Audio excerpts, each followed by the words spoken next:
So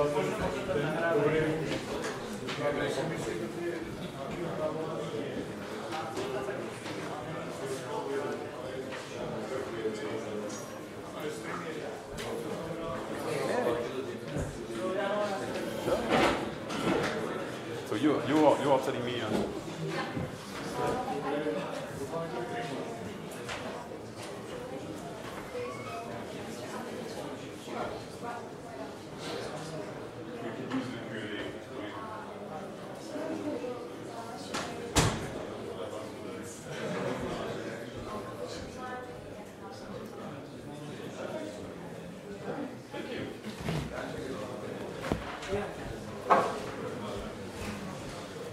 Hello everybody, I think we are ready to begin. I hope everybody's in.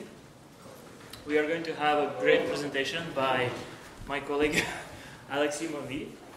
He's French, living in The US. In the US, so he's sort of speaking. Do you? Sort of. Sort of. You Yeah, will tell me. A bit better than me, but we are trying. We will do our best to be understandable. I'll let him introduce himself and move away so you don't see me anymore. There. Okay. William's yours. Okay. So Thank you. great. Thank you. Thank you to be here. That's quite impressive. So you are all interested in changing your team from the inside. That's really cool. That's why we are here. How do you feel? Great. You are not so stressed about that talk? Oh, that's only me? Okay. Welcome. Don't look at that. Okay. That was absolutely not nice. Oh, no shame on myself. So, yeah. What can we do about that? So, this is me. I'm showing that picture because I changed the profile picture a few weeks ago. And the guy who took the picture, Dan Alain, is also working with Red Hat. So that's just to make some advertisement for him. And you can tweet your feedback during the talk or after. And I'm sure the organizer will love you to use the hashtag #DefineFuture, which is the hashtag of the conference. And if there's things you really want to develop a little bit more, you can drop me a note, and we can have another conversation. Of course, I needed to cut some content during that presentation. So there's a lot of things that I would like to say, and I will not be able to say it during that session. So maybe I can give you more pointers toward other things that we can do to change your team from the inside. So let's start. The first thing I would like to say is that change management needs to change. Why? First, because I would like to say, like Confucius said that you need to choose a job that you really like, so you will never have to work in your life, because that's always playing. So that's really interesting. I would like to say I love my job every day. So if I'm not in that situation, maybe I need to move somewhere else. But is the grass really greener on the other side of the fence? I'm not so sure. So if it's not really greener on the other side of the fence, maybe I need to change something where I am right now. And that could be a good thing. So the interesting thing with change management effort is that 70% of them failed. So that's really good. And if we look at the studies, in the 30% that succeed, yes, they're calling that success. That's good. At least someone was convinced that it was success. But when you look at the study, you can say, okay, so you change the criteria during the project. You're not achieving what you were trying to achieve, and you're calling that success. Okay, good. But maybe for some people that would be also a failure. So that's interesting, because what does that mean? Does that mean that we cannot change? That's not possible. So we all know that there's a lot of tools and methodology around there that are available. And if we are looking for the experts that will fix everything, we can say, yeah, we will call the expert in, name it. And it will fix everything for us. That could be true. Do you think that those are really the magic pills that will solve everything? Or maybe not. So maybe on our journey to change something in our team, maybe we can use those tools or methodology, or maybe we can use that to understand the underlying principles and to use those principles to change our way of working, to question ourselves, or why do they think that is so important? Not the practice, not the tools, but really the principles, the underlying principles. Why do they think it's so important? And that could be something we can learn. For example, the first sentence of the Agile Manifesto is this one. So you are able to read faster than me, so we'll not read it.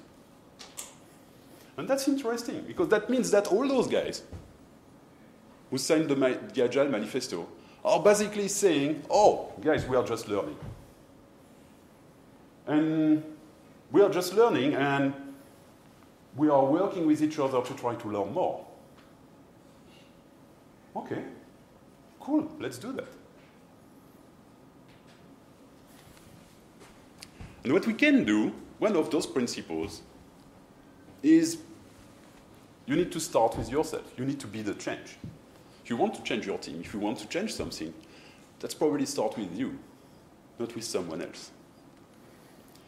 You can decide to be the sad person on a sad team, or you can decide to do something else. Once I worked with a team, that was really interesting because we were discussing what we could do about something, and all the things they were coming up with were things that were outside. Someone else needed to do something for them. There was absolutely no action they could do. They were all stuck in a really bad situation, and they were waiting for some other people in other parts of the organization to do something for them. So that was really interesting. So we drew that small circle because it was really small, because they were not able to do anything. And say, okay, that's what you can act upon. That's really cool. But what you can really do. And outside of this circle, there's an influence circle. You can influence people to do things. We all have that ability. And if you can do that, maybe something will happen. But how can you influence people to do something? And outside of that, because in their mind at that stage, there was the first circle was really small, and the second one was really small. And outside that, it was the outside world. And the outside world was horrible. So it's already a team in a terrible situation. I hope you are not in that situation. Now, outside, it's the soup. I never remember who would describe that. David Schmartz and Amy Schwab. Yeah, yes. Why they are calling that the soup? That's the things that you cannot act upon, the things you cannot influence. Because they are saying, okay, that you can consider it's the soup, and there's always a way to make the soup a little bit more tastier.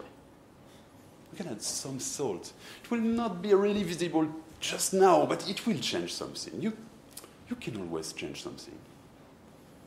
And if you look at that, you can say, okay, what do I want to achieve? And who are the people that need to change their behavior? And how they need to change their behavior. So what we could do, what can we try to make them change their behavior? And if you start with that, yeah, you probably can do something. And they started to think in another way. Another thing we did with them was, okay, we are all responsible adults. That's usually when we start with that, usually everybody agrees. I have to admit that I'm surprised, because nobody is nodding there. So we are all responsible adults. Sort of. At least 30% of us in that room. And so, of course, we want to own what we are doing. We are responsible for our own actions. So, the interesting thing with that is, it seems it's not always true. And sometimes when you see a problem, you can see all the others in the room that are not seeing the problem. What is happening there? Are they in denial mode? Maybe. or maybe you are. So this framework is interesting. That's the responsibility process from Christopher Avery. The framework is interesting, and you can use it on yourself. The goal is to use it on yourself first, not to blame other people about their behavior, because in that way you are blaming them. That's not really working. You can share the responsibility process with others so they can use it on themselves. Or you can agree in a team to say, okay, during that meeting, please call me on my behavior if I'm not acting on the responsibility in a responsible way. If I'm trying to blame other people in the team or outside, or if I'm trying to find excuses and justify myself because of the weather or whatever. Or if I'm trying to blame myself and be ashamed or I'm not good enough to be part of that team. That's really unfortunate. That's still not responsible. Or if I say, oh yeah, but I didn't do that. I had to do that. I'm forced to do that. That's something. I don't know what. So, of course, there's always the option to quit. That's still not really responsible. That's how we are behaving. And sometimes in the same sentence, you can see people going from denial mode to blame, to justify, to be ashamed of themselves, to say, oh yeah, I'm really forced to do that. And finally, maybe they will find their way to say, okay, now let's rewind a little bit and being responsible. Then we use that in a team. And the first people who call someone on his behavior, saying, no, you're not on the responsibility island, because I draw little islands on the board, was one of my colleagues telling me that I was not acting in the responsible way. So, yeah, it's not, I'm supposed to master that thing. Okay. Told me, yeah, come back on the blue island, please. I said, oh, okay. That's useful. So that could be useful also for you. That's one of those things when you say, okay, I need to look at how I behave, and my behavior will change the behavior of others. Now you can try this. You can run small experiments. Now, one of those experiments could be to be kind with others. That sounds really ridiculous. We are building software, we are not meant to be kind. But we can try that. That could be an interesting experiment. Let's try that now. So during the next 10 seconds, pick two persons in the audience. And you will not say anything. Just think that in your head. And you will think in your head, okay, I want that person to be happy. 10 seconds. Start now. Pick your two persons. Look at them. And think in your head, I want that person to be happy. Go on.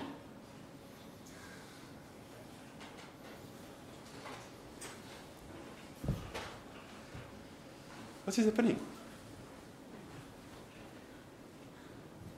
What is happening? You said nothing. So the other person said, what is happening? You are changing yourself. That's interesting. And you are probably changing the others, because when I made eye contact with other people, I was thinking, oh, yeah, that's nice. Thank you.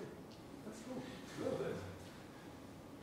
That's a simple thing. That's a 10-second experiment. And that's coming from one guy. It's called Shade Main 10. And you probably know him or not. He wrote a book that is called Search Inside Yourself. It's a successful program inside Google and outside now to help people to really know themselves a little bit better. So that could be an interesting thing. So you can run small experiments like this. Try to randomly be kind with people. You will be always kind. That could be nice. Especially because we feel good when we are kind. So that's interesting. So change needs to change. We can be the change. And there's a lot of reasons why. You probably have a good reason right now to change something. That could be interesting that others in your team share the same reason. Or maybe that's something to discuss. The cool thing is there's a lot of people who worked on that. And for good reasons. Do you know that guy? No? That's okay. Do you know what he is holding? That's weird. Huh? That's the first digital camera. And that's recording pictures on a cassette that obviously a lot of people never seen for real in that room, but that's really cool. And we all know that digital photography disrupts the entire photography business. So that's really an important thing, right? So this guy is Steve Sasson, it's the engineer who invented that in 1973. And do you know where he was working? Yeah, Kodak. It's pretty cool. And of course, in his company, they've said, no, our customers don't want that. Our customers don't need that. Our customers are not asking for that. Our business is really successful. So we will not invest on that thing. I think that was a pretty good decision. So, yeah, one of those reasons is maybe the disruption is coming from somewhere. And usually it's coming on your most profitable business. And usually you know that it will come because internally people are saying, oh no, our customers don't need that. Our customers don't want that. They don't want us to go faster. They don't want us to, no, they don't need that. That's a really good sign. And you can say, oh, that's where it will happen. You don't know when. Because between 1973 and the moment that digital photography really take over, they had some time. So that's one of the reasons. The other reason is there's a lot of people who worked on how to make teams really effective. We know about that guy. Yeah, there's a lot of people, but they are hidden in the back. That's the Deming guy. So the interesting thing with Deming is he worked, it's a statistician, so he worked on improving process by using statistics. That data-driven mindset already. And he used that during World War II to improve manufacturing in the US. But that was really good.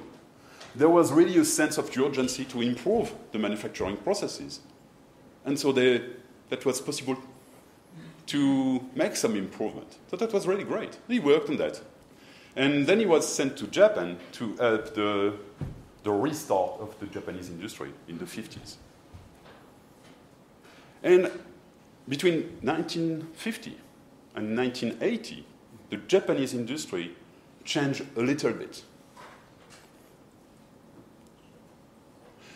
Of course, you're probably too young to remember that, but in the 1980s, in the US, people were saying America's first and get our job back. Because people were buying all the Japanese products. Cars, in fact, everything. And they were not buying American products because they were.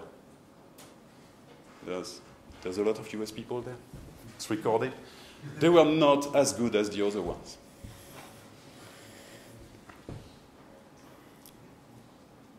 The interesting part is this guy knew how we could do that.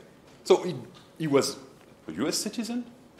He was back in the US, and he was trying to explain his management principles so the US companies could use them. And the interesting thing is, they were saying, no, that's working in Japan, it's the culture thing. You mean a US guy who tested his theory in the US and then was sent to Japan? When he come back, it was a culture thing? That's weird. So let's look at those management principles for a second. There's 14 of them, but we will only cover a few just to test that. The first one is self-explanatory. Institute training on the job. So we will do a quick test. You will say, with one of your arms, you will say, okay, I will go this way. If you agree, that's in front. If you disagree, that's on the back. If you are in between, you can put your arm in between. Okay? We will play that. With the other arm, you will tell, okay, I agree, for example, but it's not applied in my company. I agree on, yeah, we are doing it. That's pretty cool. Okay? So let's see where we are with this one. Go on. Show me your arms. Let's try something. So you agree, you disagree. It's not applied. Come on, everybody. Oh, come on. Look at you. That's really interesting. And that's a really interesting one. Yeah. So that means that, oh yeah, we are hiring software engineers. So that means that if we are doing training on the job, that means we will have a training for software engineers in our company. So when we are hiring someone, or when we have software engineers, they will be trained to be software engineers. And I'm sure that we are all in the, I agree, and it's absolutely applied, or not. But that's a good conversation to have. That's an interesting conversation to have, I think, with, that could be a self-reflection, or that could be a conversation to have with your team. What we can do about that? Do we need to believe that guy? First, he's old. No, in fact, he's not old anymore. And maybe it's not working for us. This one. What do you think? I agree. It's applied in a way in my company. And you, show me your hand. Come on. Ah, that's good. Yeah, you don't really know. That's from time to time. Okay. Okay. But that's an interesting conversation to have because we don't have exactly the same thing. So probably we don't think the same way about our teams. What do you think? That's not the training for software engineer anymore. That's education. That's self-improvement. Do we have that? Do we need that? You want to play with your hands again? Yeah? Yeah, I think we have this. That's interesting. Okay. And this one is funny also.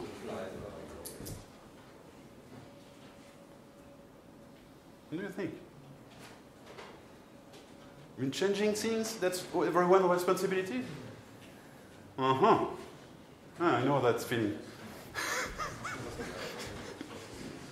Okay, so there's 14 of them. So one way to play it is with yourself is to use, of course, a 2x2 matrix because I was a consultant for a long time, so everything can go on a 2x2 matrix. That's absolutely perfect. And so you can play that by yourself and see where your dots are. You can play that with your team. And that could be an interesting conversation to have. There's a lot of other things about the reasons. But we don't have the time for that. So, change needs to change. Be the change. There's a lot of reasons why. And we need to start where we are. That means at some point we need to recognize that, do we have really a shared understanding of the current situation? I know the truth, but do you know the truth? Weird statement, right? We all feel that we know exactly what is happening right now.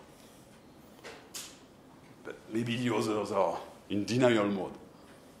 Or maybe we need to build that shared understanding of where we are right now. Not in that moment. That's it. And one of the reasons why, it's because we don't share the same frame of reference. Now, I remember one birthday for my son.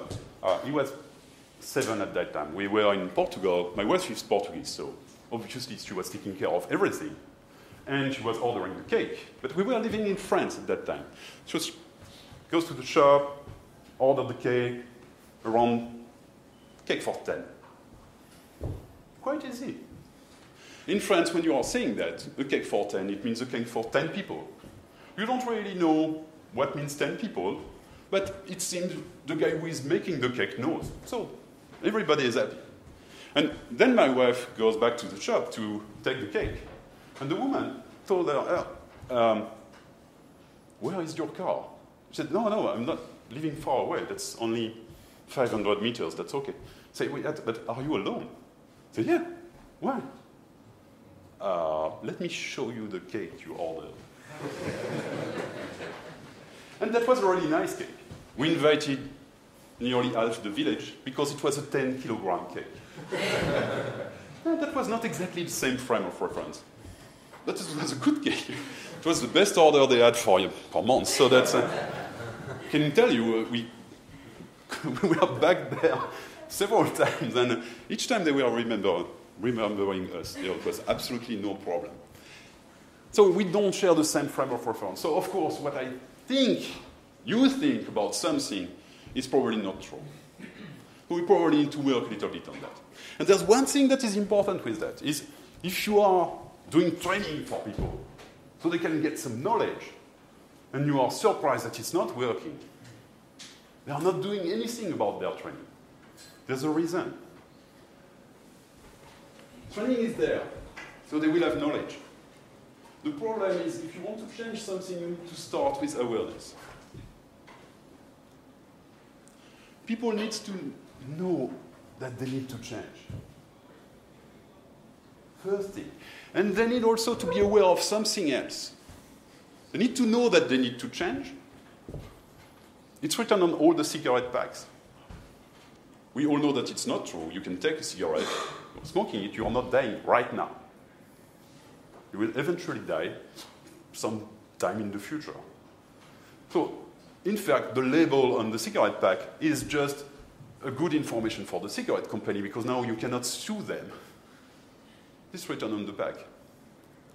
It's not helping you because, it's raising the awareness of the risk, but it's not telling you something that is really important. It's not telling you that it's in fact easy to free yourself from tobacco, because that is not written on the back. And in fact, everything else is written on the back to tell you, no, it's not easy, don't even try. And in fact, people who quit smoking knows that it's a little bit hard the 3 first days. And after that, if you put in place strategy, you can stop. That's not a problem. That's not hard. We tend to believe it's hard because we are told that it's hard. So in fact, if people want to change, they need to be aware that they need to change, and they need to be aware that it's possible to change. Not necessarily easy, but it's possible. They can do it. We can do it. And once we know that, we can go to the desire stage. And when we have the desire to change, you can start the training. We can build some knowledge, we will develop our abilities, and we can reinforce that circle. That's one of the reasons where change efforts are not working, because usually we are starting not at the right place in this circle. So what people are doing, what we are really good at doing, we are resisting a little bit. Usually we are winning. So that's pretty cool. But we need to recognize where we are and build that shared understanding in the team. And we can do that. But to go where? Where are we going?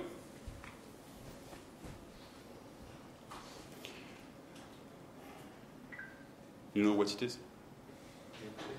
It's a milkshake. Yeah. There's one thing with the milkshake that is really cool. A fast food company was trying to find ways to increase their milkshake sales. So they were gathering people who are buying milkshake and asking them questions about milkshake, how they can improve the milkshake so they will buy more milkshake. And all the data they were collecting were making no sense at all. Some people want the milkshake to be thicker, and some people want the milkshake to be easy to sip, and that's exactly the opposite of the scale. So that's not working. So either they are gathering people that are totally crazy, or either there is another problem. So Clayton Christensen and his team worked on that problem.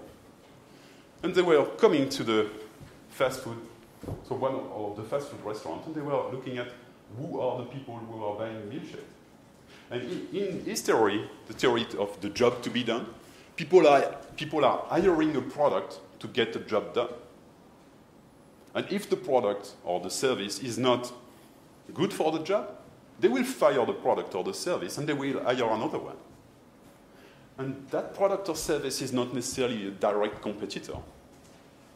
It could be something totally different to get the job done. So you need to understand what kind of job the people you are doing something for are trying to achieve. Interestingly, they were looking at the people that were buying milkshake in the morning. They were coming along. They were entering the restaurant, ordering a milkshake and a milkshake alone, and going back to their car. They asked the people, what are you doing? And they say, okay, I have a long commute by car. I tested different ways. And the milkshake is really good because the milkshake is lasting all the time of my commute. It's filling me really nicely, so I'm not angry in the morning. So it's the best thing I've tried for my morning. I tried donuts, but driving, it's not really convenient. Bars, it's not really healthy. And I tried fruit, but it's not so easy to eat. And so they were hiring the milkshake for their morning commute. And the other people that were buying milkshake were hiring a milkshake when they were having a family lunch for their kids. So, of course, the people with the long commute wanted to have big milkshake, really thicker, so that it will last all the commute. And people with kids wanted to have small milkshake, easy to sip, so kids will at some point finish their milkshake, and they can move on to something else. It was not the same job. That was the same product. But, of course, it was not the same job. So that's really important, especially because of the digital photography example before. People were hiring photographs for something. So one way to empathize with your users is to use that empathy map. And that's really interesting to do, even if your customers are internal customers. The people you are doing something for, who are they? What kind of jobs they want to be done? Because if you ask yourself that question, maybe you can find another way to help them to get the job done. Maybe it's a simple way, a simpler way for you. That could be cool. So you need to really empathize with them, be in their shoes, and look at that. What do they see? What do they say? What do they do? How do they feel about all that?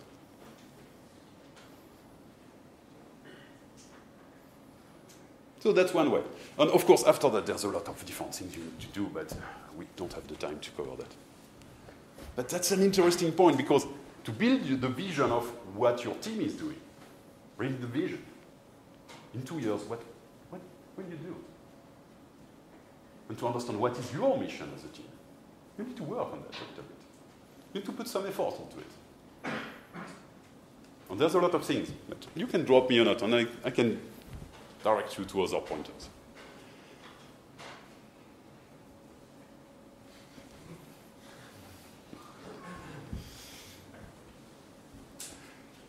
But that means also that if we want to empathize with people, we need to care personally. That's the scary part.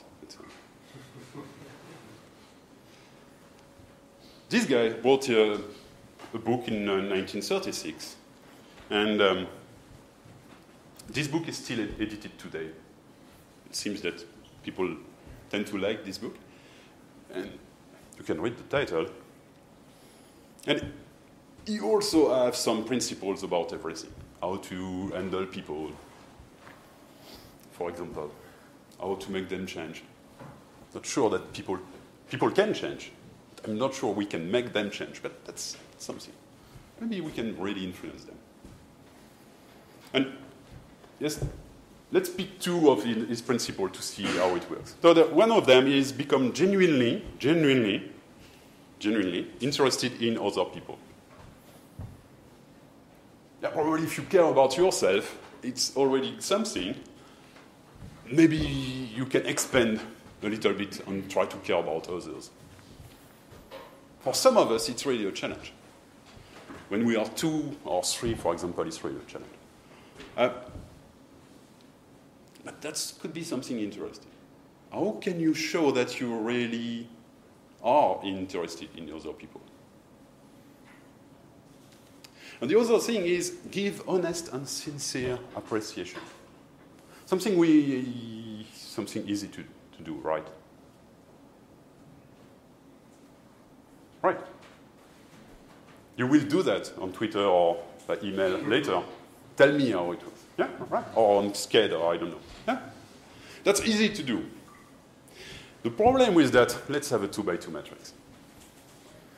And that's really interesting because if I care personally and I can demonstrate that, and if I challenge directly people about what they are doing, that could be an appreciation. That could be, yeah, you're right.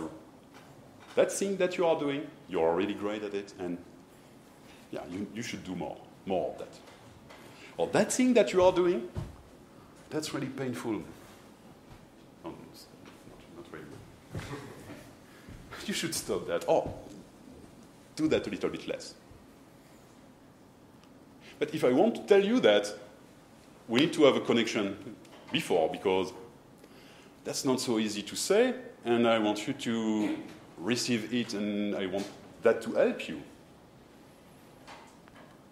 And when I receive some feedback like this, sometimes I'm saying, no, sorry, yeah, okay, thank you for the feedback. So if you care personally and if you challenge directly people, you can be radically candid. That's what Kim Scott is calling radical candor. That's the title of the book. And the other quadrants are really interesting. If you don't care personally and you are challenging people, not necessarily randomly, but you are giving them feedback, that's aggression. That's why some people are not comfortable when you are giving feedback, so they can improve. Because they feel you don't care, so you are basically slapping them in the face. That's not really good. If you are there, you are not really challenging them, telling them nice words. You don't care absolutely. You are just trying to do the puppet master. You don't want to be there, right? And if you are not challenging them, but you really care about them, you really empathize with them, but we are not telling them that what they are doing is really not good for nobody. You are there. You are not helping. That's not good. So you can be radically candid with me. You are ready? And I will not take that as an aggression. I will try, at least. I will cry maybe a little bit. That's how it is. You will not be there to see it. That's online. That's okay. So we need to care personally, and that's really important. There's a lot of ways you can demonstrate that you care personally. One of the first things is talking with people, or maybe start listening to people. That could be the first thing.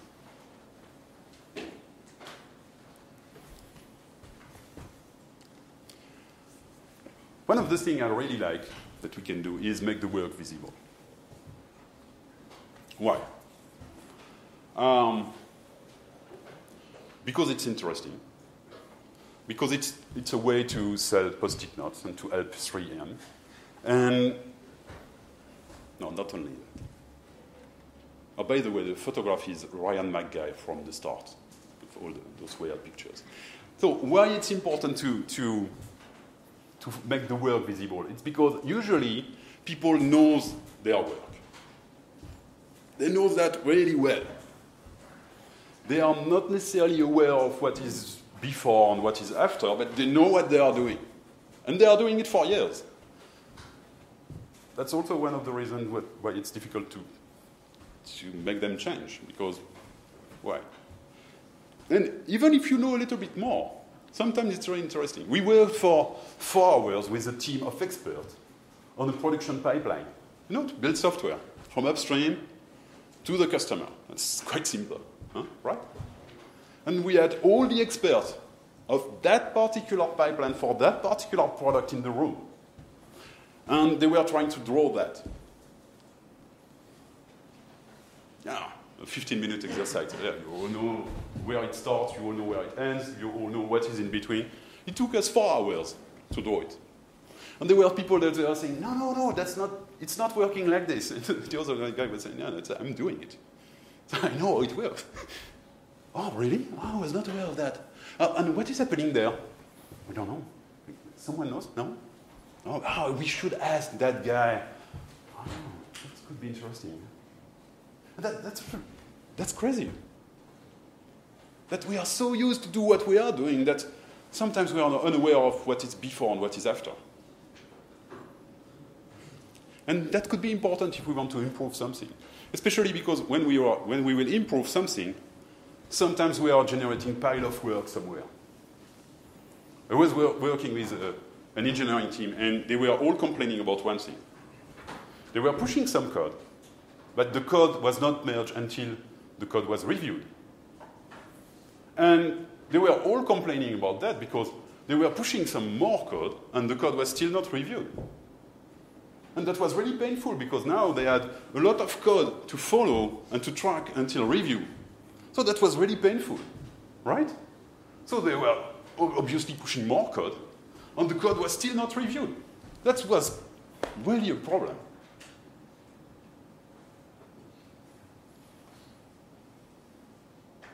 At some point, we had the conversation about who is reviewing the code and when are we investing time to review some code. But it took us a while.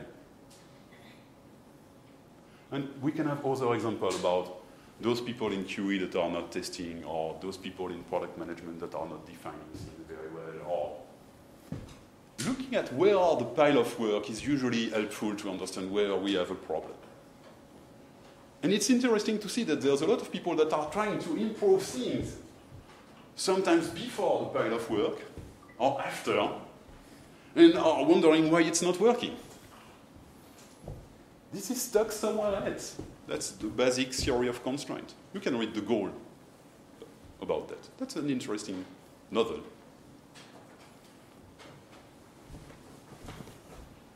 And if you are making that visible, if you are in the same room, you can do that on the wall.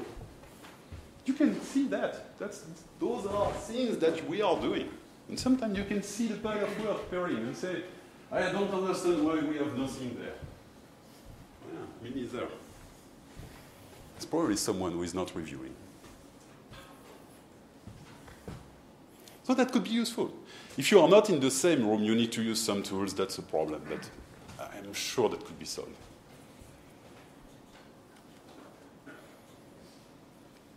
See where we are going? To the end. There will be not enough space to cover everything we can do. There's a lot more content on each of those topics. And there's a lot of more things we could do, but we don't have enough space and time. So we will finish with that. We discuss appreciation, because if you care personally, you will give appreciation, of course. And it's easy to receive. Easy to receive because you just have to say thank you. It's not so difficult. You can add a smile. 42 muscles there, you can use them. So that could work. And the good thing, that you know that we are in a developer conference, so it's supposed to have cat pictures, and there's no cat pictures. So Ryan Maggar is trying to help, but definitely it's not really helping. And the thing with that, with appreciation, is interesting because if you start to appreciate a little bit more people, you will discover interesting things. We made an exercise that was really funny with, we were doing that with newcomers in the company during a breakfast, and I'm doing that in other meetings. So that was really fun. We were asking people to form pairs. We will not do that right now because it's noisy. It takes 15 minutes, so we don't have 15 minutes. And we are asking them to interview themselves. And they are asking 3 questions. Tell a story about one project or one thing you worked on that you consider a success. Usually people have something that they want to tell. Second question. From your perspective, what kind of qualities you demonstrate that make that project a success. That's a question a little bit harder.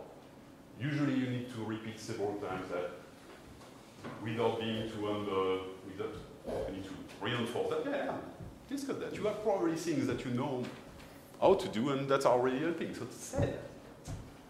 And third question, okay, what are your hopes for the team, for the project? What do you want to really contribute on? And interestingly, people are self-interviewing, and suddenly they are building a wall with talents and hopes for the team, for the project they are joining, and they start to bond with the other in the group. That's really interesting, because you learn things about people that are incredible.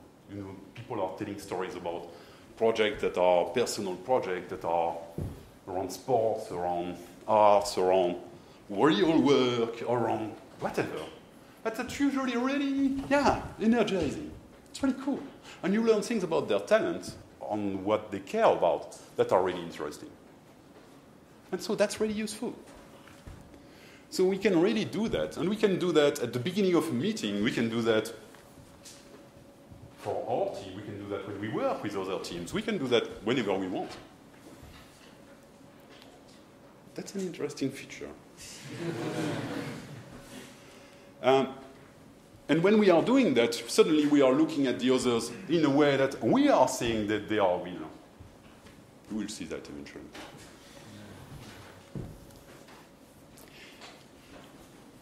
And things that you can do that demonstrate that you are really appreciating people, that if you are not telling them something, but you are asking something, that could help. So you probably need to grow a little bit your questioning skills at some point, to avoid questions that could feel really judgmental.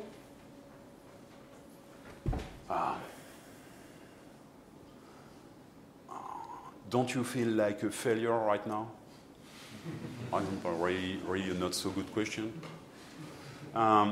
Probably you can try to avoid questions that have a yes or no answer if you want to open the conversation. And try not to be judgmental. Probably you need to rehearse in your head before asking it sometimes. Because, sometimes the first question that is coming is, are you dumb? That's not helping.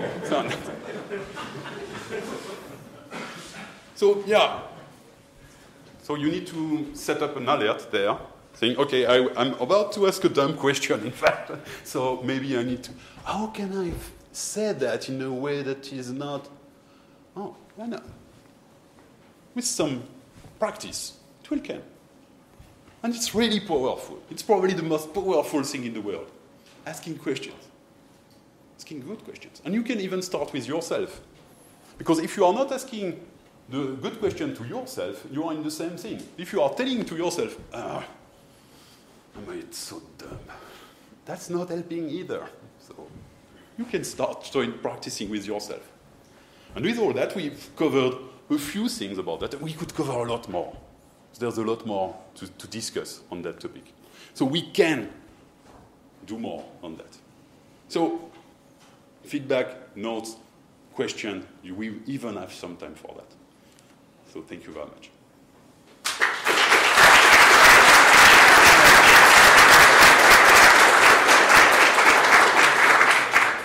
So we have time for questions? Yeah, definitely. I'm opening the floor to whoever wants to ask a question, just raise your hand and be loud, because we don't have a mic. Be loud. Or I can be loud for you, just whisper loud.